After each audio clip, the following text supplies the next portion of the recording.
Hello everyone, ngasidi Kobi Mashoi Thongba recipe utsage mayam yengminasi.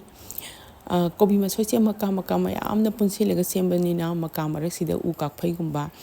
natraga akhoi leibak gumba natraga akhoi una akangba gumba yongchak muna gumba manba yam yawgulle aduna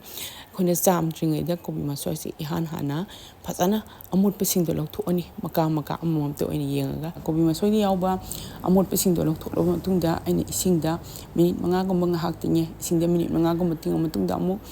isingje sillaga Kobi Mashoi se ani ahumluk chamani habdi karigumba lebak gumba yawa singdo mai singna chamdragadi insangdo horen kengdoiba adugi chambal matungda aina Kobi Mashoi se asmana suru noire aduga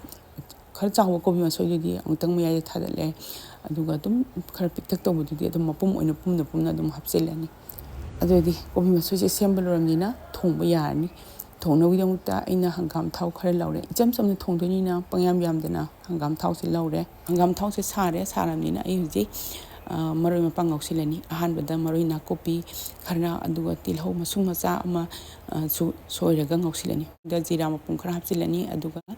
ngari mapum ama khara chaw wargadi mapum ama gumbai changda hapsilani aigi sidi ngari se khara kopamnina ngari ani ahum hapsile aduga hapiba ngari sidagi ka manam namdringai ngari ngawgi manam khaji nungchi mathorakpada adu matamda Kobi Mashoi aina ngasai semkhimdo hapsilani aduga Kobi Mashoi se ai chawrana minute 9 gumba gas ki flame se low da thamaga makhong khumjilaga amuk matham kha onba khung khumjilaga amuk matham kha onba sumaina Kobi Mashoi sina khaji patharak matamda adu huba thongani Kobi Mashoi thongba sida hapna widongta nga semhorage nga sigi manungi khagadaba sarusingdo lawthokani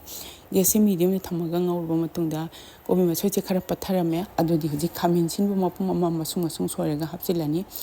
yang su khara hapani chanaba changda amin sinbega machuga hapa matungda hujik masagi aina semkiba nga ayaibada amuk hapsilani chawrana minute ani makhai gumba khumjilaga Kobi Mashoi se thong matungda khamin sinba se patharame chanaba changda thum hapani thum hapa matungda muk haktang makhum khumjilaga thamge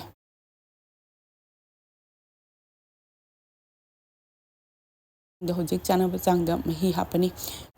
chanaba changda mahi hapa matungda minute ahum gumba gas ki flame se medium da thamaga sawhala matungda hauji yengasi yare mahi changje yam lang sunate yam nang busunate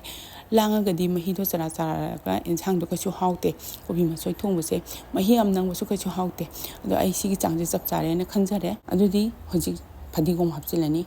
phadigom khara hapsile matungda angtang gas ki flame se high da thamaga minute makhai gumba sawhala matungda gas muthatle loire Kobi Mashoi thong icham chamba aduga haudi Kobi Mashoi thongba su loramnina ai video singa singi di mutang sile lo sinjarage yengbiriba singbu thagatjari